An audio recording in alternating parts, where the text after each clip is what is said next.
अस्सलाम वालेकुम, very good evening to all of you. Dawn News पर इन फोकस के साथ मैं हूं नादिया नकीर। रमज़ान के महीने के आखिर यानी कि जिस वक्त ईद हो जाएगी तो सब ये सोचा जा रहा है कि शायद तहरीक इंसाफ किसी किस्म का एहतजाज सजाने को है, और इस एहतजाज में कोशिश तो यही की जा रही थी कि तमाम तर अपोजिशन जमातें इसका हिस्सा बने और एक ग्रैंड अपोजिशन अलायंस की सूरत में ये एहतजाज किया जाए। लेकिन फ़िलहाल अभी तक जितनी भी आप अपोजिशन की जमातों से बात करें, खुसूसन JUI हो, जमात इस्लामी हो, ये सब तो वाज़े तौर पर ये कह चुके हैं कि फ़िलहाल तो इस अपोजिशन इत्तेहाद का हिस्सा बनना अभी बहुत ही दूर की बात है, क्योंकि JUI के तो तहफ़्फ़ुज़ात हैं। लेकिन पिछले चंद दिनों में हम ये देख रहे हैं कि बाकायदा हाफिज़ हमदुल्ला साहब जो कि JUI के सीनियर रहनुमा हैं, वो बार बार ये कह रहे हैं कि अली अमीन गंडापुर आखिर किसके एजेंडे पर हैं। उन्हें यह वाज़े करना होगा कि किस लिए वो रोज़ाना मौलाना साहब पर हर्जा सराई करते हैं। ये क्या मामलात हैं, इस पर भी बात करेंगे और एहतजाज के सिलसिले में के हवाले से भी बात करेंगे कि आया तहरीक इंसाफ एहतजाज करने को है या नहीं।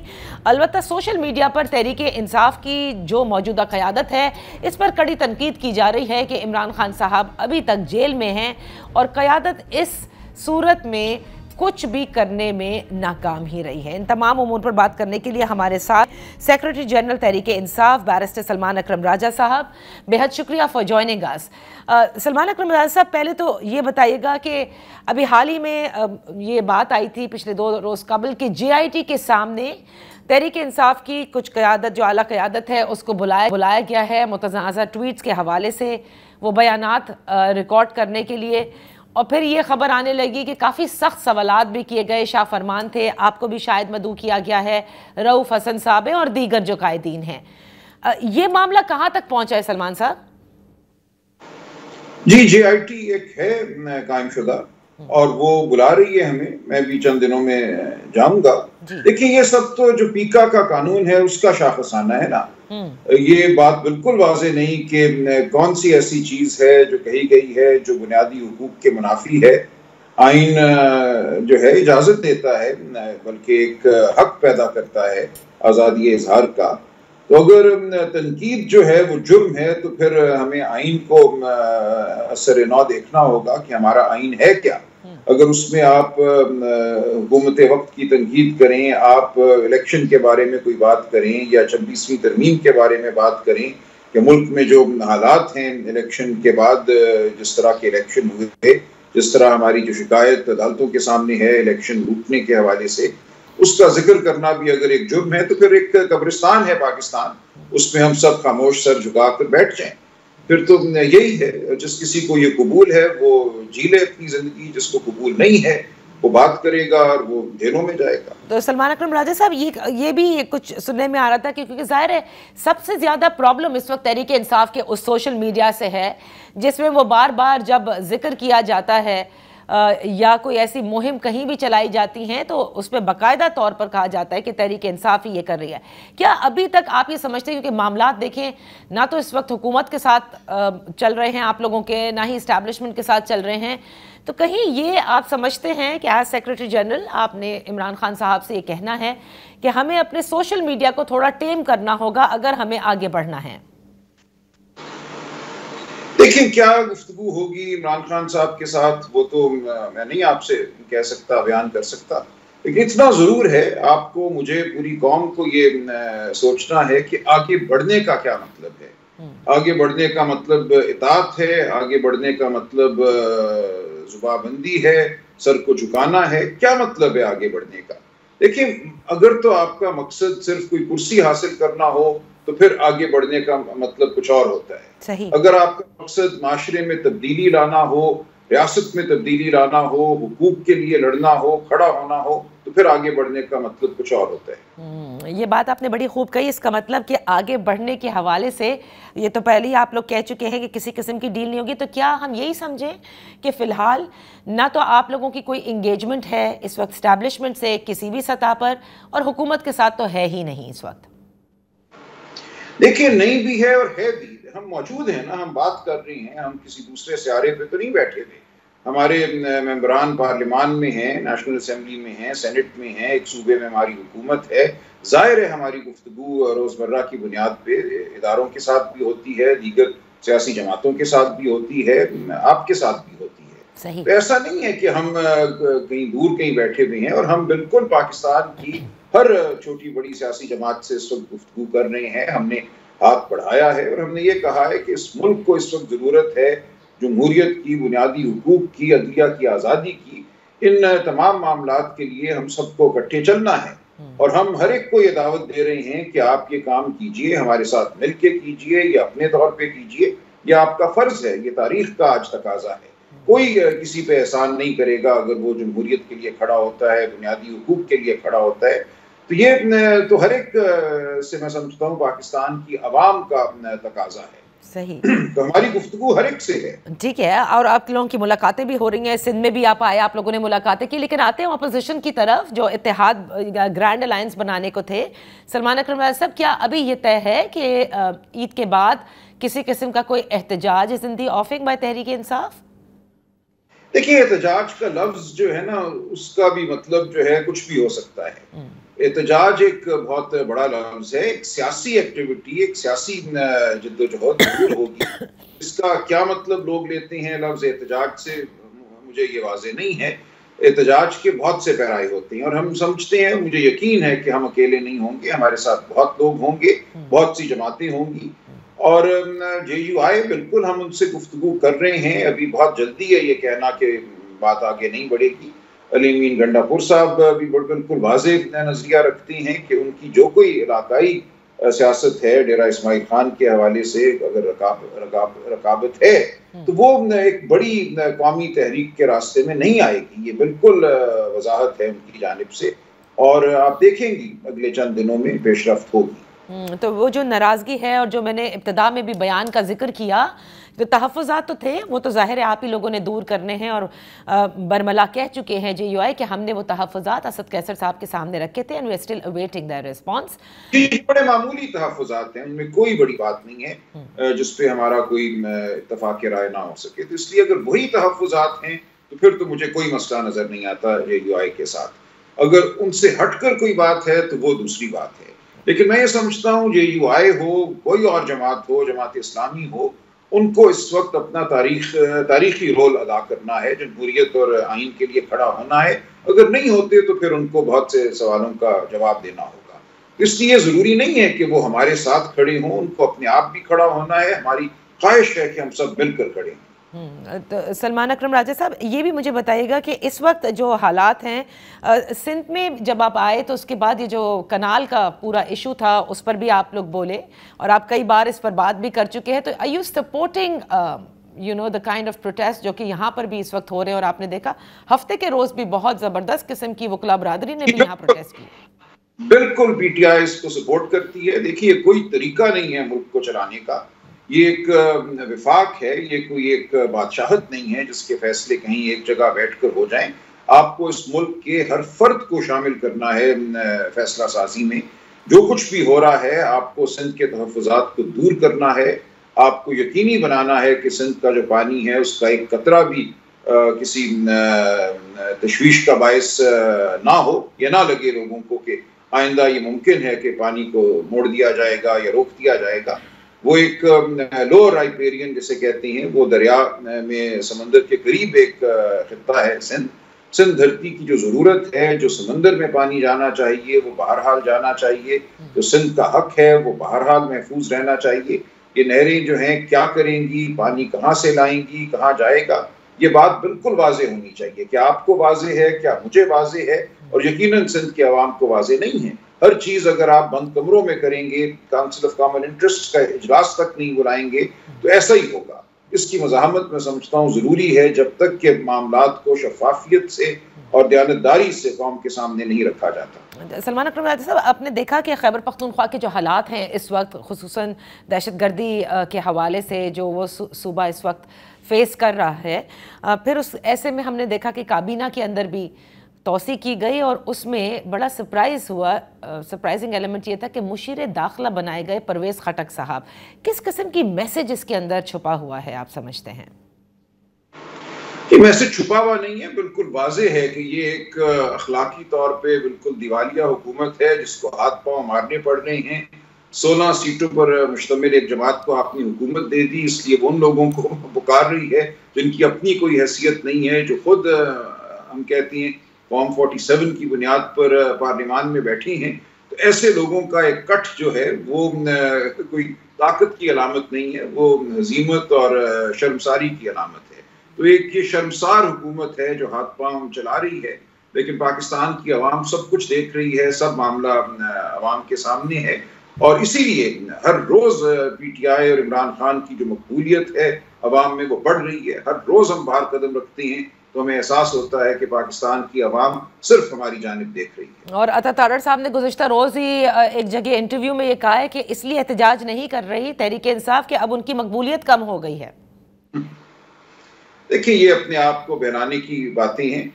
एहतजाज हम किस तरीके से करेंगे, कब करेंगे, ये सामने आ जाएगा। सही है। बैरिस्टर साहब, ये भी मुझे बताएगा कि इस वक्त जो इमरान खान साहब से मुलाकातों के हवाले से मुख्तलिफ खबरें आ रही हैं कि हफ्ते में 2 मुलाकातों की इजाज़त थी, उसे कम करके 1 कर दिया गया। व्हाट एग्जैक्टली हकीकत क्या है, ये बयान कीजिए। जी, ऐसा ही है। और ये कई माह से ये सूरत हाल है। एक मुलाकात मंगल को होना होती है वकला और ख़ानदान की, और एक मुलाकात दोस्तों की जिसमें सियासी रफ़िक़ा भी शामिल हो सकते हैं, इमरान खान साहब की इमा पर जिनसे वो मिलना चाहें। वो मुलाकात पिछले 4 माह से नहीं हुई, और उस मुलाकात के हवाले से हम अदालत में भी हैं। अदालत के मुतअद्दिद ऑर्डर हमारे पास हैं और हम इस मामले को पूरी शिद्दत से अब उठा रहे हैं। और अगले चंद दिनों में आप देखेंगी, अगर हाई कोर्ट से बात नहीं होती, हाई कोर्ट के फैसलों की अगर इताअत नहीं होती, तो हम सुप्रीम कोर्ट भी जाएंगे। हर सतह पे हम ये मामला उठाएंगे। Right. And lastly I like to ask, क्योंकि ये जो चेंजेस हुए हैं इसकी कोई ख़ास वजह है? मिशेल यूसुफजई साहिबा जो हैं वो अब तर्जुमान नहीं बुशरा बीबी की, और फैसल चौधरी के हवाले से भी ये खबर थी, आप तस्दीक करें या तरदीक करें, कि जो अदालती जो जेल के मामला थे उसमें उन्हें मावनत से रोका गया है। जी, ऐसा ही है। उनका और कोई रोल था नहीं, वो सिर्फ जेल के हवाले से जो मामला थे उन्हीं को देख रहे थे, और उस हवाले से अब तब्दीली की गई है। और इसमें ये जो मीटिंग्स का ना होना है, जो सियासी रफ़िक़ा की मीटिंग्स नहीं हो सकी, वो भी एक आंसर है। तो ये फैसला किया गया है कि एक टाइम प्रोफेशनल वकील जो हैं उनकी खिदमत हासिल की जाएं।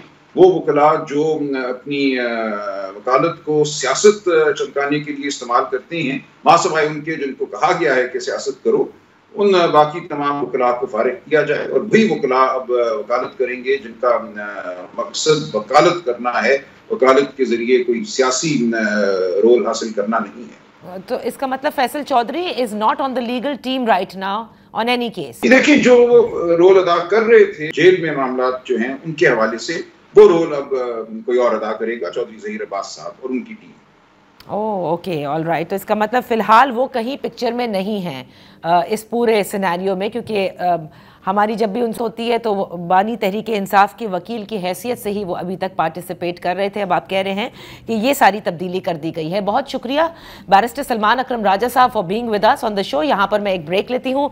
ब्रेक के बाद जब वापस हाजिर होंगे तो सदर ट्रंप एक मरतबा शुक्रिया अदा करते हैं, फिर उसी नेक्स्ट घड़ी जो है वो ट्रैवल एडवाइजरी भी आती है अमरीकनों के लिए, और खत्ते में इस वक्त जो ईरान के हवाले से एक तरह से धमकी दी गई है, इस पर बात करेंगे right after this very short break. Welcome back. बात करेंगे पाक अमरीका ताल्लुकात के हवाले से, और खुसूसन अमरीका की इस खत्ते में किस हद तक दिलचस्पी मौजूद है या नहीं है। हमारे साथ इन फोकस हैं कामरान बुखारी साहब, national security and foreign policy specialist हैं। Thank you so much for joining us. Bukhari साहब, बहुत जिसे कहते हैं पाकिस्तान में बड़ा डिस्कस किया गया, स्पेशली व्हेन सदर ट्रंप जो है वो अपना ओहदा लेने को थे कि पाकिस्तान के हवाले से उनकी पॉलिसी क्या होगी, वो क्या कहेंगे, फिर कुछ भी नहीं कहा। तो ये एक यहाँ पर ख्याल या परसेप्शन है कि शायद फोकस में कहीं भी पाकिस्तान नहीं है। लेकिन फिर अभी हाल ही में जो दाइश के कमांडर की गिरफ्तारी और हवालगी हुई और उसके बाद उनकी तारीफ़ हुई, पाकिस्तान की हुकूमत की उन्होंने तारीफ़ की, तो उससे ये लगा कि अभी भी हम कहीं ना कहीं एटलीस्ट काउंटर टेररिज्म के ज़ुमरे में से ही लेकिन मौजूद है।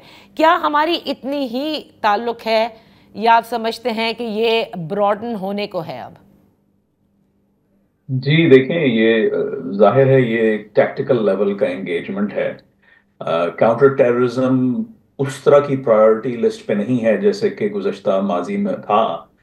लेकिन अब यह है कि सवाल ये कि आगे चलकर अगर कोई मजीद बड़े पैमाने पे या इससे बढ़कर किसी पैमाने के ऊपर ताल्लुकात में जाना है, तो I think the ball is in the Pakistani court. Pakistan को अपने आप को, ये जो नया पैराडाइम है ट्रंप इंतजामिया का, कि जिसमें रीजनल स्टेक होल्डर्स जो हैं मुख्तलिफ खित्तों के अंदर सिक्योरिटी और दीगर मामलात की हैवी लिफ्टिंग करेंगे, तो अगर उसमें पाकिस्तानी स्टेक होल्डर्स जो हैं कोई स्ट्रेटजी बनाते हैं कि जिसमें वो अपने आप को जूम करते हैं इस ब्रॉडर पैराडाइम में, in other words what can you do for the US इस कॉन्टेक्स्ट में, तो I think there is space, but मुझे लगता है कुछ क्रिएटिविटी की जरूरत है। अच्छा, तो लेकिन बुखारी साहब आपने देखा ना कि अभी ईरान के हवाले से भी सदर ट्रंप ने ये कहा कि वो ख़त लिखा और कहा कि वो बात करना चाहते हैं जौहरी मुआहदों के हवाले से, लेकिन और ना करने की सूरत में कुछ और भी हो सकता है, लाइक काइंड ऑफ थ्रेट, और फिर ईरान का जवाब भी आपके सामने। इसको आप किस तरह से देख रहे हैं? बिकॉज इस रीजन के अंदर ईरान और अमेरिका के जो ताल्लुकात हैं वो फिर इस रीजन के लिए और ख़ुसूसन हमारे लिए भी बड़ा मैटर करेंगे। जी, उसका दारोमदार इस बात पे है कि ईरान और अमेरिका के ताल्लुकात किस तरह की शक्ल इख्तियार करते हैं। जहां तक मेरा ताल्लुक है, मैं देख रहा हूँ, मैं तो समझता हूँ कि कोई बातचीत होगी। It's going to be difficult between Iran and the US, जैसे कि इस वक्त रूस और अमेरिका की भी जो है खासी डिफिकल्ट जो है ना एक रिलेशनशिप है। तो अगर तो वो कोई चीज बात बन जाती है तो फिर मुझे नहीं लगता कि उसमें पाकिस्तान का कोई रोल होगा, लेकिन अगर बात नहीं बनती तो फिर पाकिस्तान का रोल जो है वो सामने आ सकता है, क्योंकि फिर जो है वो एक अलाइनमेंट चाहिए होगी रीजनल प्लेयर्स की, जिसमें पाकिस्तान अहम है क्योंकि बॉर्डर लगता है। सो इट ऑल डिपेंड्स कि जी कैसी बातचीत चलती है तेहरान और डीसी के दरमियान। आपने ये देखा कि जो अफगान महाजरीन के हवाले से ईरान का डिसीजन और उसके बाद पाकिस्तान में भी आपने देखा होगा कि एक डेडलाइन दे दी है जिसमें तमाम तर गैर मुल्की तारकीन वतन भी और वो जिनके पास कार्ड्स भी है उनको वापस भेजा जा रहा है। सो आपको नहीं लगता कि अब इस पूरे रीजन में अफ़गानिस्तान के हवाले से एक तरह से एक आइसोलेशन में तो है, और इस किस्म के जो स्टेप्स लिए जा रहे हैं उससे मज़ीद बेहतरी मुझे नहीं पता कि आ सकती है इससे कि नहीं, लेकिन शायद कुछ और हो सकता है।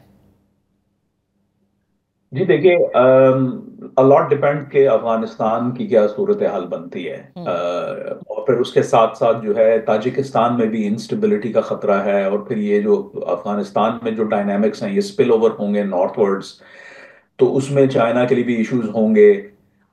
तो सुदूर जो हैं किसी भी मुल्क के, वो जो कुछ करना चाहते हैं या वो जो कुछ कहते हैं कि वो करेंगे, तो वो अक्सर नहीं कर पाते। उनको वो करना पड़ता है जो है इम्पर्सनल फोर्सेस उनकी तरफ फेंकती हैं। तो किसी को नहीं पता कि इस वक्त जो है ईरान के हालात किधर जाएंगे, अफगानिस्तान के हालात किधर जाएंगे, अफगानिस्तान के साथ पाकिस्तान के हालात किधर जाएंगे, और सेंट्रल एशिया का क्या बनेगा। तो अगर तो कोई मतलब क्राइसिस होता है तो फिर जाहिर है फिर रिएक्ट करना पड़ेगा, उसमें फिर पाकिस्तान को भी शामिल करना पड़ेगा, जो जिसे कहते हैं कि भाई हम इस वक्त ध्यान नहीं देना चाहते, तो फिर वो पॉलिसी तो नहीं चल पाएगी ना, फिर आपको गियर शिफ्ट करने पड़ते हैं। तो I think it's a lot of it depends on के हालात क्या हैं, चांस के ऊपर है। लेकिन जहां तक स्ट्रेटजी का ताल्लुक है तो वो पैराडाइम वही है कि जी मिनिमलिस्ट काम किया पोजीशन हो, और खित्ते के जो है जो स्टेक होल्डर्स हैं वो पहल करें, वो हैवी लिफ्टिंग करें। और आपने जो इब्तिदा में कहा कि it's more like what can Pakistan do for the US, तो हमारा रिलेशन तो हमेशा इसी तरह से रहा है बुखारी साहब, जिसके अंदर हम इसी टेररिज्म को लेकर ही बहुत सारे काम करते रहते हैं जो हमें बताए जाते हैं, अक्सर बताए भी नहीं गए हैं। तो क्या रिलेशन बस यहीं तक है पाकिस्तान का, इसके अलावा और कोई नहीं?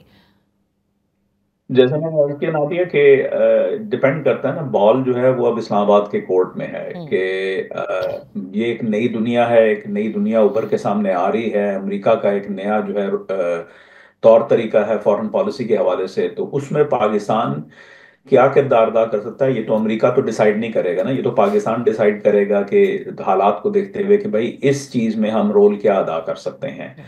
चीन के हवाले से जो है अभी कोई चीज वाजे नहीं हुई कि सदर डोनाल्ड ट्रंप क्या करना चाहेंगे, लेकिन जाहिर है कोई डील मेकिंग होगी तो वहां पे भी कोई शायद छोटा मोटा किरदार अदा किया जा सकता है। लेकिन यह है कि अल्टीमेटली अमेरिका जो है अब उस तरीके से पहल नहीं करना चाह रहा। तो इफ ओके। मतलब अगर मुख्तलिफ स्टेक होल्डर्स, मुख्तलिफ खित्तों के ममालिक जो हैं वो कोई प्रपोजल लेके आते हैं जिसमें अमेरिका का कोई फायदा होता है, उसका कोई स्ट्रेटेजिक इंटरेस्ट है, तो जरूर फिर जो है एंगेजमेंट होगी। तो जैसे मैंने अर्ज किया, अब पाकिस्तान को क्रिएटिव होना पड़ेगा। यहाँ पर एक छोटी सी ब्रेक ले लेते हैं और ब्रेक के बाद हम अपनी गुफ्तगू जारी रखेंगे।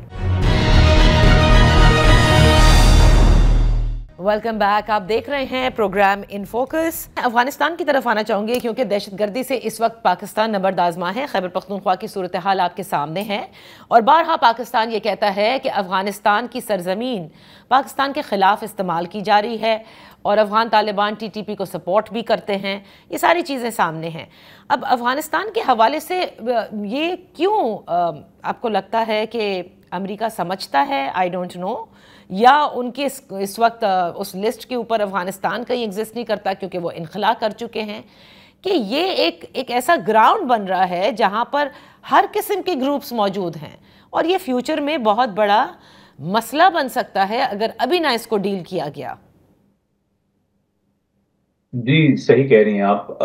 देखें, अभी चूंकि बहुत सारे मामलात हैं जिसमें ट्रंप इंतजामिया ने अपना हाथ डाला हुआ है, बहुत सारे इश्यूज ऐसे हैं जो प्रायोरिटी पे बहुत हाई हैं, तो इस वजह से जो है फोकस अफगानिस्तान पे नहीं है। याद रहे कि ये पुरानी जंग है जो कि ट्रंप इंतजामिया के पॉइंट ऑफ व्यू से उन्होंने ख़त्म कर दी थी मुआहदा करके, और तो वो अब जाहिर है उस तरीके से ख़त्म नहीं हुई क्योंकि जब वो उसको ऑपरेशनलाइज करना था अग्रीमेंट को, तो उस वक्त वो हुकूमत में नहीं थे।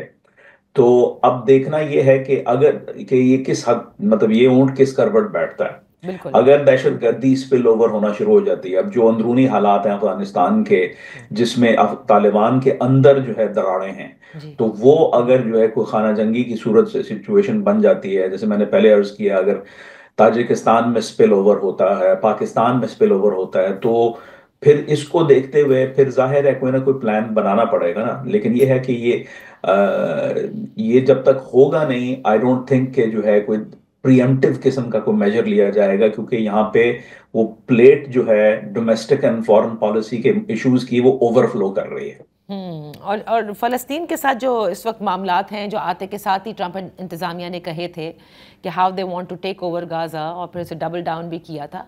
इस वक्त अब जो रीसेंट है और जो नई पेशकश है, उसको आप किस तरह से देख रहे हैं? और ये मामलात मशरिक़ वुस्ता के लिए, मतलब जिस तरह से अमेरिका डील करेगा, वो मशरिक़ वुस्ता पर उसके क्या असरात आप देख रहे हैं? देखिए, इसमें समझने की जरूरत है कि बहैसियत बिजनेसमैन और फिर जो है ना बहैसियत सदर, डोनाल्ड ट्रंप क्यों कर जो है वो गाजा की जो मामले को अपने हाथ में लेना चाहेंगे। कोई भी अमेरिकी हुकूमत या कोई भी अमेरिकी कंपनी जो है वो रीबिल्डिंग का क्यों बेड़ा उठाएगी, क्योंकि ये तो एक वॉर जोन है। ये कोई लॉजिक नहीं बनाती।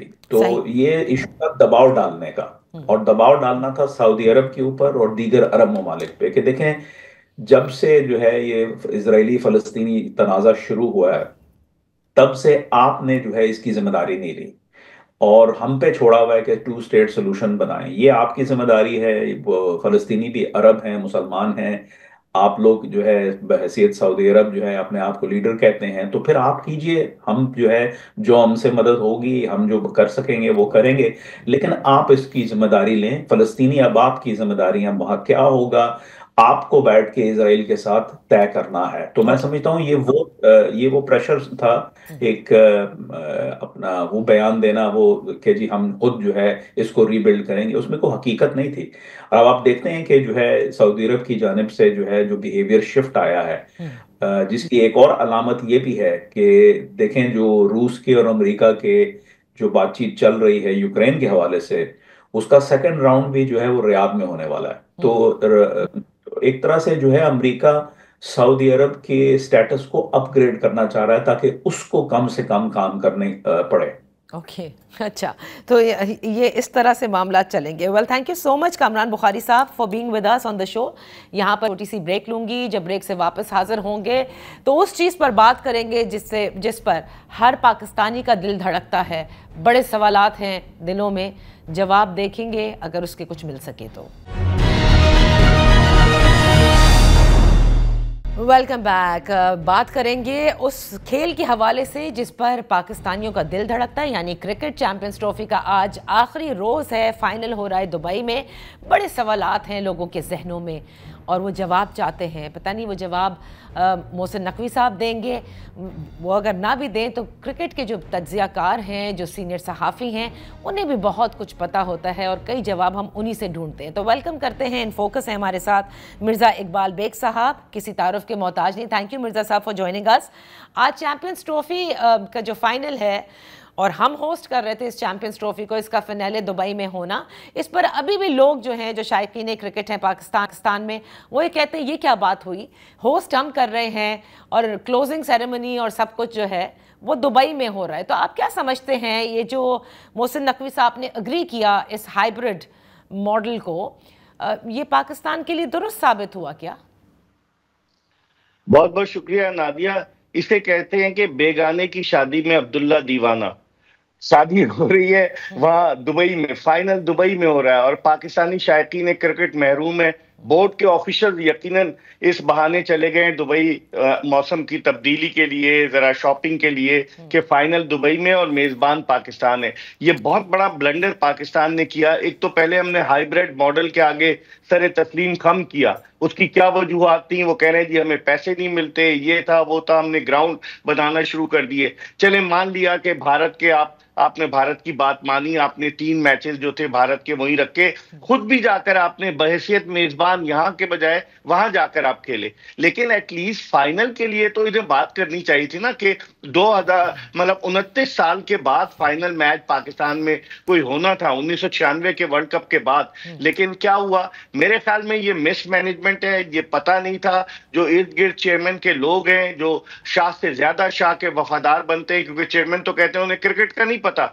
लेकिन ये तो एडमिनिस्ट्रेटिव मामला था नादिया। यहाँ तो उन्हें अपनी बात को मनवाना चाहिए था। बेशक बेशक, बिल्कुल आप दुरुस्त कह रहे हैं, मनवाना चाहिए था। क्योंकि अगर आप होस्ट कर रहे हो और क्लोजिंग सेरेमनी भी आप ना मनवा सकें कि भाई आपने इतना वो स्टेडियम को रेनोवेट किया, तो होना यही चाहिए था।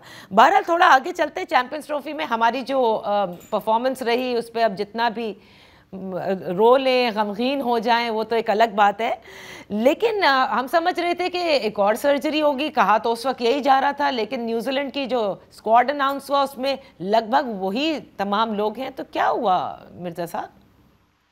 नादिया, ये सर्जरी का नारा लोगों की आंखों में धूल झोंकने के मुतरादिफ है, उनकी अटेंशन डाइवर्ट करने के लिए। ये पिछले साल 9 जून को जब पाकिस्तान न्यूयॉर्क में भारत से हारा, जब ये नारा लगाया गया था, और अब जो चैंपियंस ट्रॉफी की मायूस कुन परफॉर्मेंस रही, उस पर भी ये कहा गया कि ये तब्दीलियां होंगी। क्या तब्दीलियां हुई? एक खिलाड़ी को उठाकर वनडे टीम में डाल दिया गया, वनडे टीम के खिलाड़ी को उठाकर T20 टीम में डाल दिया गया। जो सिलेक्शन कमेटी है, इंतहाई इनकॉम्पिटेंट सिलेक्शन कमेटी है, उसका कोई रोल नहीं है। आप देखें, आकिब जावेद माना बड़े जबरदस्त अपने जमाने के खिलाड़ी रहे हैं, साबिक सेलेक्टर रहे, लेकिन जो सिलेक्शन कमेटी है, एक तो अलीम डार अंपायर को आपने रख लिया। दुनिया में कहां अंपायर सिलेक्शन कमेटी में होता है? दुनिया के सफे अव्वल के अंपायर थे नादिया। अलीम डार का एक अपना मकाम है अंपायरिंग के शोबे में। उनको बजाय इसके कि अंपायरिंग की तरफ लगाते कि पाकिस्तानी अंपायर्स के मयार को वो बुलंद करने के लिए कोई काम करते, उन्हें सिलेक्शन कमेटी में रख लिया। फिर कौन लेता है इकबाल बेग साहब, मुझे मतलब बताइए, कौन सोचता है? आपने दुरुस्त फरमाया कि वो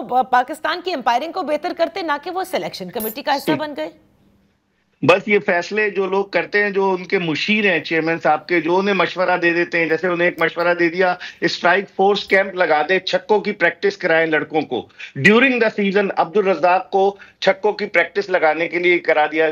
कोई तो कोई उनको ऐसे मशवरे देता है, मैं हैरान होता हूं। अब आप देखें, म्यूजिकल चेयर गेम शुरू हो चुका है कप्तानी का। पहले इन्होंने बाबर आजम को जो है वो कप्तान बनाया, शाहीन आफरीदी को हटाया, फिर बाबर आजम को हटाया, रिजवान को बनाया, अब रिजवान को हटा जाकर सलमान अली आगा को लेकर आए, तो ये समझ नहीं आ रहा है, इनसे फैसले हो नहीं पा रहे। जो मुशीर हैं वो अपने मफाद के लिए तो कर रहे हैं, मेंटोर कहाँ गए? 5 मेंटोर हैं, हमें उनके मुआवजे से कोई सरोकार नहीं, लेकिन आप उनकी सर्विसेज तो लें, आप उनसे मशवरे तो लें। वो तो जाकर कमेंट्री कर रहे हैं, वो तो जाकर टेलीविजन चैनल पर अपने एक्सपर्ट कमेंट्स दे रहे हैं। तो शुक्र बेमुहार है, अगर पाकिस्तान क्रिकेट बोर्ड के इर्द गिर्द के लोगों को ये कहा जाए तो बेजाना होगा। पाकिस्तान क्रिकेट बजाय ऊपर जाने के, अब आप देखें ये तकरीबन 1 साल के अंदर दूसरा टूर्नामेंट है जिसमें पाकिस्तान ने बड़ी डिसअपॉइंटिंग परफॉर्मेंस दी। पिछले साल हम यूएसए से हारे T20 वर्ल्ड कप में, आगे की तरफ नहीं जा सके। इस दफा हम कोई मैच नहीं जीते चैंपियंस ट्रॉफी में मेजबान की हैसियत से। तो कौन है इस पाकिस्तान की गिरती हुई क्रिकेट की गिरती हुई सूरत हाल का जिम्मेदार? मेरे ख्याल में तमाम तर जो नजरें हैं वो चेयरमैन की जानिब जाती हैं। एब्सोल्युटली। और मिर्जा साहब मुझे ये भी बताइएगा कि शादाब खान को तो बुरी परफॉर्मेंस पर निकाला गया था, फिर क्या हुआ यकायक 1 साल के अंदर कि वो वाइस कैप्टन भी बन गए? एक लॉबी नादिया काम कर रही है इस्लामाबाद यूनाइटेड की टीम के। हसन चीमा साहब वो डेटा एनालिस्ट थे। आप मुझे बताइए आप डेटा कहां से लेंगे? अब तो कंप्यूटर आ गया, लैपटॉप आ गया, आप आराम से खुद निकाल सकते, लेकिन उनको आपने एज अ सिलेक्टर रखा हुआ है। चले को ऑप्टेड मेंबर रखते तो समझ में आता है कि ठीक है इनकी इनपुट लें, लेकिन उनको भी तनख्वाह दे रहे हैं। और वो चूंकि इस्लामाबाद यूनाइटेड से कनेक्टेड है, एक मखसूस लॉबी है जो कि शादाब खान के लिए लॉबिंग कर रही थी। वो तो डायरेक्ट कप्तान लेकर आते, लेकिन शोर मचा तो इस वजह से नहीं। उनके तो ससुर भी जो थे वो हेड कोच बनने के लिए जा रहे थे, उन्होंने हाँ कर दी थी, उन्होंने मुलाकात भी की थी चेयरमैन से। तो ये लॉबीज, ये पसंद नापसंद, ये नेपोटिज्म, ये पाकिस्तान क्रिकेट को दीमक की तरह खा जाएगा और कोई पूछने वाला ही नहीं है। अरबों रुपए आप बिल्डिंग्स पे लगा रहे हैं, क्या बिल्डिंग का हाल हुआ? पानी टपक रहा था, ग्राउंड में कितनी बदनामी हुई, जगह साई हुई कि ग्राउंड में फोम के वो तकिए रखकर आप पानी को जो है वो जज्ब कर रहे थे। ये कहां जा रही है पाकिस्तान क्रिकेट? मैं समझता हूं नादिया इसकी बुनियादी वजह इनस्टेबिलिटी है और हेल्म ऑफ अफेयर्स पर ऐसे लोगों का आना है कि जिनको क्रिकेट से कोई सरोकार नहीं है, बस वो आ जाते हैं और फिर उनके इर्द गिर्द के मुशीर उन्हें चलाना शुरू कर देते हैं। एब्सोल्युटली। मिर्जा साहब आखिर में मैं ये जानना चाहूंगी, ये जो मामला हुआ जिसमें जेसन गिलेस्पी ने संगीन इल्जामात हेड कोच, साबिक कोच लगा रहे हैं, आकिब जावेद जो कि हेड कोच है हमारे, क्यों ये इल्जाम तराशी की जा रही है? वो बाकायदा कहते हैं उनके खिलाफ साजिश की जा रही थी। देखिए गिलेस्पी के खिलाफ साजिश की जा रही थी नादिया। सवाल ये पैदा होता है कोई तो होगा पाकिस्तान का जिसने उनको बताया होगा कि आपके खिलाफ कॉन्स्पिरेसी हो रही है। और जब गिलेस्पी आए थे लास्ट ईयर अप्रैल में तो हमने उन्हें सर आंखों पर बिठाया। मुझे अच्छी तरह से याद है कराची के एक 5 स्टार होटल में उनका मीडिया के साथ इंटरेक्शन कराया गया, उनके इंटरव्यूज कराए गए और ऐसा इंप्रेशन दिया गया कि बस गिलेस्पी पाकिस्तान क्रिकेट का मसीहा है और सब कुछ सही कर देगा। और क्या हुआ? चंद माह के अंदर इख्तिलाफात शुरू हो गए। अब कोई गैर मुल्की कोच पाकिस्तान आएगा नहीं जिस तरह का ट्रीटमेंट हम उसके साथ करते हैं। एक बड़ी लंबी जफर फौज है, जफर मौज है पाकिस्तान क्रिकेट में। रिचर्ड पाइबस आए, उसके अलावा जेफरी लॉसन, डेव वॉटमोर, एक आदमी जो थोड़े अरसे तक रहा वो बॉब वुल्मर था, आजहानी बॉब वुल्मर। उनके अलावा मिकी आर्थर के साथ क्या किया, गैरी कर्स्टन इतना बड़ा कोच 2011 का उसने वर्ल्ड कप भारत को जिताया, उसके साथ क्या किया। मेरे ख्याल में ये सब चीजें पाकिस्तान क्रिकेट बोर्ड के बड़ों को सोचनी चाहिए। जब वो अपॉइंट करते हैं किसी को तो वो ये देखें कि आया ये जाने के बाद नमक हरामी तो नहीं करेगा, क्योंकि डॉलर्स के लिए वो लोग आते हैं। और जब आप उनको उनका ड्यू वो चाहते हैं मेरिट पे काम करना, आप पाकिस्तान क्रिकेट में सियासत है तो मेरिट पे कैसे काम करेंगे? जब उनकी छुट्टी हो जाती है तो बाहर जाकर वो जहर उगलना शुरू हो जाते हैं। और ये तो मतलब तो अच्छी बात है ना कि वो बता तो देते हैं कि क्या कुछ हो रहा है। अब मुझे ये बताइए ये बताएं मिर्जा साहब कि इतना सब कुछ हो गया, मतलब वजीर आजम ने भी ये कहा, जाहिर है बैकअप तो किया जाता है ना चैंपियंस ट्रॉफी के लिए, फिर उन्होंने परफॉर्मेंस भी देख ली। तो क्या आपको समझते हैं कि अगर आप चेयरमैन की तब्दीली कर देंगे तो चीज़ें तब्दील होंगी? क्योंकि हमने क्रिकेटर्स भी रख के देख लिए, हमने नॉन क्रिकेटर्स भी रख के देख लिए, लेकिन ये एक ऐसा जिन है जिसे बोतल में डालने के लिए कोई तैयारी नहीं है। बिल्कुल आपने कहा ऐसा जिन है, और बिल्ली के गले में घंटी कौन बांधेगा? सवाल तो ये पैदा होता है क्योंकि चेयरमैन साहब के लिए लोग कहते हैं कि चेयरमैन साहब जिस तरीके से आए हैं, कोई तवक्को नहीं कर रहा था कि वो वजीर दाखिला के साथ साथ चेयरमैन का ओहदा भी संभाल लेंगे। लेकिन पाकिस्तान क्रिकेट में ना सियासत आ गई नादिया कि सियासी बुनियादों पर जब तक लोगों का तकर्रुर होगा, मैं इस चेयरमैन की बात नहीं कर रहा, मोहसिन नकवी साहब से पहले नजम सेठी साहब थे, उससे पहले रमीज राजा थे, ज़का अशरफ साहब थे, सबका कोई ना कोई सियासी ताल्लुक रहा है, मतलब कोई ना कोई सियासी पुश बनाई रही है। तो जब तक ये खत्म नहीं होगा मेरे ख्याल में किसी अच्छे एडमिनिस्ट्रेटर को लाया जाए और उन मुशीरों से वो आकिबत नामदेश लोगों से जान छुड़ाई जाए जो अपने लिए सिर्फ सोचते हैं, पाकिस्तान क्रिकेट के लिए नहीं सोचते। और ये जो अभी भी, क्योंकि स्क्वाड लगभग वही है, आप समझते हैं मिर्जा साहब कि इसमें बहुत सारे प्लेयर्स पर्ची पर हैं, जो कहा जा रहा था चैंपियंस ट्रॉफी के दौरान भी? बिल्कुल, कुछ प्लेयर्स ऐसे हैं कि जिनको के पसंद नापसंद की बुनियाद पर लाए। लोग तो इसको कनेक्ट करते हैं आकिब जावेद से, क्योंकि वो लाहौर कलंदर्स के जो हेड ऑफ कोचिंग रहे हैं। तो कुछ लोग कहते हैं कि कुछ प्लेयर्स को वो लेकर आए जिनको वो जो पसंद है। इस तरह से प्लेयर्स को नहीं लाया जाता, ये तो सिर्फ लोगों के जज्बात ठंडा करने के लिए आपने एक गिमिक कर दिया कि देखिए हमने तो टीम बदल दी, कप्तान बदल दिया। ऐसा नहीं होता। मेरे ख्याल में पाकिस्तान क्रिकेट से, मैं वही फिर रिपीट करूंगा कि ये सिफारिश का कल्चर खत्म नहीं करेंगे तो पाकिस्तान क्रिकेट यूं ही रुस्वा होती रहेगी। बहुत बहुत शुक्रिया मिर्ज़ा इकबाल बेग साहब फॉर बीइंग विद अस। के साथ प्रोग्राम का वक्त ख़त्म होता है। इंशाल्लाह फिर आपकी खिदमत में हाजिर होंगे। लेकिन ये क्रिकेट एक वाहिद चीज़ है, एक वाहिद खेल है जिस पर तमाम कौम मुत्तहद है, और हर एक यही कह रहा है कि आखिर पाकिस्तान की क्रिकेट इतनी नीचे क्यों जा रही है, क्यों पसंद और नापसंद पर टीमें जो हैं वो सिलेक्ट हो रही हैं, सिलेक्शन कमेटी पे सवाल उठाए जा रहे हैं, कोचिंग पे सवाल उठाए जा रहे हैं। लेकिन ऐसा लगता है कि कहीं ये कोई संजीदगी है ही नहीं कि इसको दुरुस्त भी करना है। Well that's all for today. इजाज़त दीजिए, अल्लाह हाफ़िज़।